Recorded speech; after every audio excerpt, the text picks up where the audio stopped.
चलिए आगे बढ़ते हैं। ऋषिकेश से 140 किलोमीटर दूर उत्तरकाशी पहुंचने से पहले रास्ते में अनेकानेक पर्यटन स्थलों के दर्शन किए जा सकते हैं। देखिए बच्चों, ऋषिकेश से उत्तरकाशी कितना दूर है? लगभग 140 किलोमीटर दूर। तो जब आप ऋषिकेश से उत्तरकाशी जा रहे हैं तो आपको रास्ते में बहुत से पर्यटन स्थल यानी घूमने की जगहें मिलेंगी। ठीक, देखने लायक जगहें आपको मिलेंगी। पर्यटक ऋषिकेश से, अब देखिए यहां से आपको पूरा रास्ता समझाया जा रहा है। ठीक है, पर्यटक ऋषिकेश से मुनि की रेती होते हुए, मुनि की रेती ऋषिकेश में ही एक जगह है, थोड़ा आगे उससे, मुनि की रेती होते हुए हिंडोला खाल एवं कुंजीपुरी पहुंचते हैं। हिंडोला खाल जगह का नाम है क्या? हिंडोला खाल। तो मुनि की रेती होते हुए कहाँ पहुंचते हैं? हिंडोला खाल पहुंचते हैं और उसके बाद कुंजीपुरी, कहाँ पहुंचते हैं? कुंजीपुरी। वहां से न्यू टिहरी काडूर खाल पहुंचते हैं। अब कुंजीपुरी पहुंचे, कुंजीपुरी पहुंचने के बाद न्यू टिहरी काडूर खाल पहुंचे, जहां से 3030 मीटर की ऊंचाई पर सुरकंडा देवी हैं। ये सुरकंडा देवी एक्चुअली है मंदिर का नाम, सुरकंडा देवी हैं। घुमावदार पहाड़ियों पर चक्कर काटती हुई पर्यटकों की सवारी भल्डियाना होते हुए घरासू बैंड पहुंचती है। अब ये दोनों नाम शायद ही आपने सुने हो, है ना। देखिए, अब सुरकंडा देवी का मंदिर हो गया, उसके बाद घुमावदार पहाड़ियों पर होते हुए, ठीक, जो पर्यटक हैं वो कहाँ पहुंचते हैं? सबसे पहले भल्डियाना, जगह का क्या नाम है? भल्डियाना। ठीक, भल्डियाना होते हुए घरासू बैंड, घरासू बैंड, घरासू बैंड पहुंचती है। यहां से गंगोत्री और यमुनोत्री के लिए रास्ता विभाजित होता है। विभाजित होना, अलग होना। ठीक, तो जब आप पहुंच गए घरासू बैंड तो यहां से जो है वो गंगोत्री और यमुनोत्री के लिए अलग अलग रास्ते डिवाइड हो जाते हैं। आगे बढ़े। यहां से मात्र 10 किलोमीटर की दूरी पर नाकुरी गांव बसा हुआ है। घरासू बैंड से 10 किलोमीटर की दूरी पर नाकुरी गांव बसा हुआ है। यहां नागेश्वर धाम का ऐतिहासिक एवं धार्मिक महत्व है। फिर एक तीर्थ स्थान है, क्या नाम है उसका? नागेश्वर धाम। तो नागेश्वर धाम का अपना एक हिस्ट्री है, उसकी अपनी धार्मिक महत्व है। रास्ते में अमर गुफा, महर्षि वेद विद्यालय और विशाल गुफा के दर्शन होते हैं। अब आप जब यहाँ पहुंचते हैं तो आपको रास्ते में क्या क्या मिलता है? अमर गुफा, महर्षि वेद विद्यालय और विशाल गुफा के दर्शन होते हैं। आगे बढ़े। इस रोमांचकारी यात्रा में भगीरथी नदी के साथ साथ बौद्धों के एक मठ के भी दर्शन होते हैं। देखिए बच्चों, गंगा, जब गंगा नदी गंगा कहलाती है उससे पहले गंगा कई नामों में जानी जाती है। भगीरथी गंगा का ही पर्यायवाची है। ठीक, क्यों है इसका पर्यायवाची? हमने अपने वर्चुअल पे इस पे बात कर चुके हैं हम, है ना। देखिए, गंगा को धरती पर अवतरित करने का जो श्रेय जाता है वो जाता है ऋषि भगीरथ को। ठीक, कहते हैं उन्होंने अपनी तपस्या के बल पर गंगा जी को धरती पर अवतरित किया था।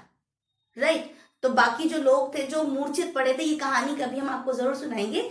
तो जो अपनी जो ऋषिगण थे उनको मुक्त करने के लिए उन्होंने गंगा जी को धरती पर अवतरित किया था अपनी तपस्या के बल पर। ठीक है, तो इसलिए गंगा को भगीरथी नाम से भी जाना जाता है। ओके, आगे बढ़ते हैं। तो भगीरथी के साथ साथ बौद्धों के एक मठ के भी दर्शन होते हैं। देखिए बच्चों, जैसे हम लोगों के अपने अपने पूजा स्थल के नाम है, जैसे हिंदुओं में मंदिर कहा जाता है ना, मुस्लिम्स में प्रार्थना स्थल मस्जिद को मानते हैं, जो क्रिश्चियंस हैं उनमें चर्च को मानते हैं, सिखों में गुरुद्वारे को मानते हैं। इसी तरह बौद्ध जो लोग होते हैं उनके जो पूजा स्थल है उनको मठ कहा जाता है।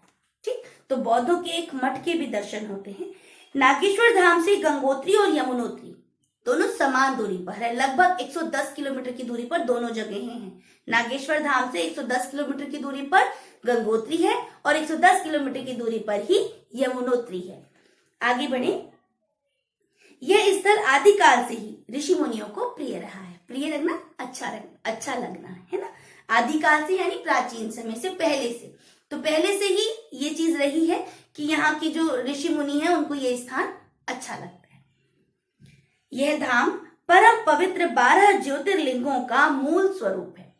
इस धाम को, इस पवित्र स्थान को जो 12 ज्योतिर्लिंग बोले जाते हैं उनका मूल स्वरूप माना जाता है। ठीक, आगे बढ़ते हैं। देश के विभिन्न भागों से गंगोत्री तक कांवड़ ले जाने वालों के लिए यह स्थान बहुत ही महत्वपूर्ण है।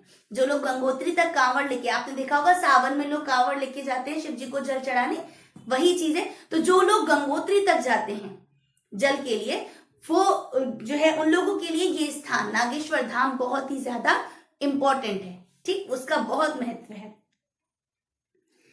यहाँ भक्तजन शिवलिंग का दर्शन अवश्य करते हैं। इस मनोरम स्थल को प्रकृति ने अपनी सुंदरता प्रदान कर 4 चांद लगा दिए। 4 चांद लगा देना यानी सुंदरता को और बढ़ा देना, ये एक मुहावरा है। 4 चांद लगा देना यानी ब्यूटी को और निखारना। ठीक, तो इस मनोरम स्थल, मनोरम यानी मन को अच्छा लगने वाला, ठीक, इस मनोरम स्थल को प्रकृति ने अपनी सुंदरता प्रदान करके इसमें 4 चांद लगा दिए। यानी यहाँ पे जो प्रकृति है उसका अद्भुत सौंदर्य है, ठीक, जिससे कि वो और भी ज्यादा अट्रैक्टिव हो रहा है। आगे बढ़ते हैं। मंदिर के प्रांगण में, प्रांगण यानी कि आंगन, कोर्टयार्ड, ठीक, मंदिर के प्रांगण में 2 नदियां झरने के रूप में निरंतर बहती रहती। निरंतर यानी कि लगातार, लगातार बहती रहती हैं। इनमें से एक को नाग गंगा और दूसरी को श्री गंगा के नाम से जानते हैं, या कहते हैं, सॉरी। इनमें से एक को नाग गंगा और दूसरी को श्री गंगा कहते हैं। ठीक, तो 2 नदियां जो झरने की तरह बहती हैं, उनमें से एक का नाम है नाग गंगा और एक का नाम है श्री गंगा। मंदिर के प्रांगण में एक कुंड भी बना हुआ है। प्रांगण यानी आंगन, कुंड बच्चों काइंड ऑफ तालाब, लेकिन तालाब थोड़ा बड़ा होता है साइज में, पॉन्ड है ना, कुंड थोड़े छोटे होते हैं। तो एक कुंड भी बना हुआ है जिसे परशुराम कुंड कहते हैं। इस कुंड का नाम है परशुराम कुंड। परशुराम जो है एक ऋषि का नाम है। ठीक, ऐसा बोलते थे कि उनको बहुत जल्दी क्रोध आ जाता था, है ना। तो आगे बढ़ते हैं। कहा जाता है कि इसे परशुराम जी ने अपने फरसे से काटकर बनाया था। फरसा एक प्रकार का हथियार होता है, ठीक, कुदाल जैसी। ऐसा उन्होंने अपने पिता की आज्ञा से अपनी माता को जीवित करने और अपने भाइयों को पिता के श्राप से मुक्ति दिलाने के लिए किया था। ऐसा मानते हैं कि इस कुंड का निर्माण जो है वो परशुराम जी ने अपने फरसे से धरती पर चीर कर, ठीक, किया था। उस कुंड का निर्माण किस लिए किया था? अपनी माता को श्राप से मुक्ति दिलाने के लिए, अपनी माता को जीवित करने के लिए, सॉरी, और अपने भाइयों को अपने पिताजी के श्राप से मुक्त करने के लिए उस कुंड का निर्माण किया था। आगे बढ़े। इसकी क्या कहानी है, इस पे हम फिर कभी बात करेंगे। ठीक, इस मंदिर के प्रांगण में अनेक फलदार वृक्षों के अलावा रंग बिरंगे फूलों के पौधे भी लगे हैं। फलदार यानी फल देने वाले वृक्ष। ठीक, तो इस मंदिर के प्रांगण में फलदार वृक्ष तो लगे ही हैं, साथ ही साथ बहुत प्रकार के फूल भी लगे हुए हैं। मंदिर के सामने अट्टाली नामक गांव है। मंदिर के सामने कौन सा गांव है? अट्टाली। क्या बोलेंगे? अट्टाली।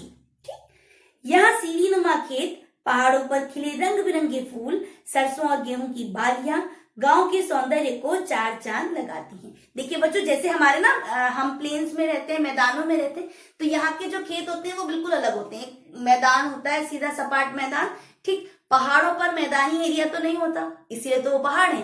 तो वहां पर खेती किस तरह होती है? वहां पे सीढ़ीदार खेत होते हैं। जैसे ये पहाड़ है, इस पे सीढ़ियां सी बनी होती हैं। ठीक, तो वो जो सीढ़ी नुमा खेत होते हैं ना, जब उनमें जो है सरसों लहलहाती है या वहां पे फसल लहलाती है तो वो और भी ज्यादा सुंदर लगती है। यहां से 3 किलोमीटर की चढ़ाई के बाद पर्यटक रेणुका मंदिर पहुंचते हैं। अब यहां से 3 किलोमीटर अट्टाली गांव से फिर आप 3 किलोमीटर आगे चले तो कहां पहुंचे? रेणुका मंदिर। यहाँ शिव शक्ति का विशाल त्रिशूल दर्शनीय है। दर्शनीय है यानी कि देखने लायक है। ठीक, शिव शक्ति का एक बड़ा सा त्रिशूल यहाँ पर है जो कि देखने लायक है। यहाँ से 25 किलोमीटर दूर धनेश्वर महादेव हैं और 15 किलोमीटर दूर महाकालेश्वर महादेव। ठीक, किस जगह से? जब आप पहुंचे रेणुका मंदिर तो वहां से 25 किलोमीटर की दूरी पर धनेश्वर महादेव का मंदिर है और 15 किलोमीटर की दूरी पर महाकालेश्वर महादेव। यह समस्त क्षेत्र प्राकृतिक सौंदर्य और धार्मिक महत्व से परिपूर्ण है।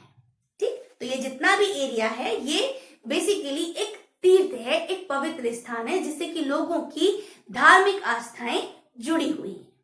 ठीक है बच्चों, तो आई होप कि ये पाठ आपको समझ में आया होगा। तो बच्चों ये पाठ यहाँ पूरा हुआ। ठीक, इस पाठ में प्राकृतिक सौंदर्य का विशेष रूप से वर्णन किया गया है। ठीक, साथ ही साथ बहुत सारे धार्मिक स्थलों के बारे में भी बताया गया है, जैसे कि चंडी देवी, मनसा देवी, नागेश्वर धाम, बौद्ध मठ, अमर गुफा, रेणुका मंदिर, धनेश्वर महादेव, महाकालेश्वर महादेव आदि। ठीक, ये सारे ही तीर्थों के नाम इस पाठ में आए हैं। साथ ही साथ हमने ये जाना कि उत्तरकाशी जिला उत्तराखंड का हृदय माना जाता है, हृदय के रूप में जाना जाता है। ठीक, बाकी इस पाठ में किस तरीके से, कहाँ, कितनी दूरी पर कौन सा स्थान स्थित है, इस बारे में हमने जाना। ठीक, तो ये पाठ पूरा हुआ। आई होप कि आप सभी को अच्छा लगा होगा। ठीक, आगे से जब भी आप हिमालय की तरफ, पहाड़ी क्षेत्र की तरफ घूमने जाएंगे और ये रास्ते में जगहें आपको मिलेंगी तो आप चौंकेंगे नहीं, क्योंकि आप ये पढ़ चुके हैं, जैसे कि भल्डियाना, घरासू बेंड, काडूर खाल, ये सारे ही नाम है ना। ऋषिकेश में मुनि की रेती और कुंजीपुरी भी। ठीक, तो बच्चों आज के लिए इतना ही। आप सभी बच्चे इस पाठ को ध्यान से पढ़ेंगे और जो डिफिकल्ट वर्ड हैं उनको पढ़ने का, शुद्ध रूप में पढ़ने का अभ्यास करेंगे। ठीक है, so bye everyone, take care, have a great day.